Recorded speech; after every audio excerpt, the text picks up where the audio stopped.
नमस्कार मित्रांनो, तर आजचा आपला एक विषय आहे जत्रा।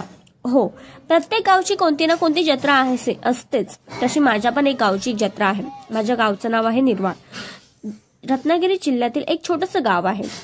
आमच्या गावामध्ये केलमाई देवीचे प्रसिद्ध देऊळ आहे। या देवीवर गावातील सर्व भाविकांची फार मोठी श्रद्धा आहे।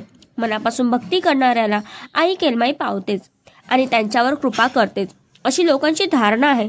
तसे प्रत्येकाला प्रत्यय देखील आलेला आहे। दरवर्षी माघ पौर्णिमेला निर्वाळ गावात जत्रा भरते।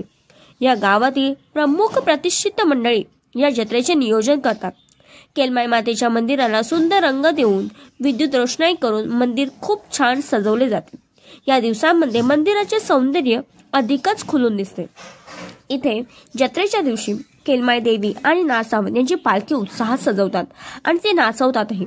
याचबरोबर आजूबाजूची गावातून लोक, तसे मुंबईतील लोक, कारभारी सगळी जण इकडे उपस्थित राहतात आणि तसेच आजूबाजूच्या गावची पालखी देखील इथे येते। खास करून रामपूरची पालखी असते, रामपूरची असते आणि काही गावांची सुद्धा इकडे पालखी असतेच। आणि ते येतात आणि देवीच्या पालख्या एकमेकांना भेटतात। संपूर्ण गावामध्ये या जत्रेच्या दिवसात चैतन्य वाहत असे।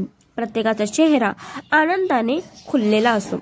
मला तर गावी जाऊन हे सगळं अनुभवता नाही आलं।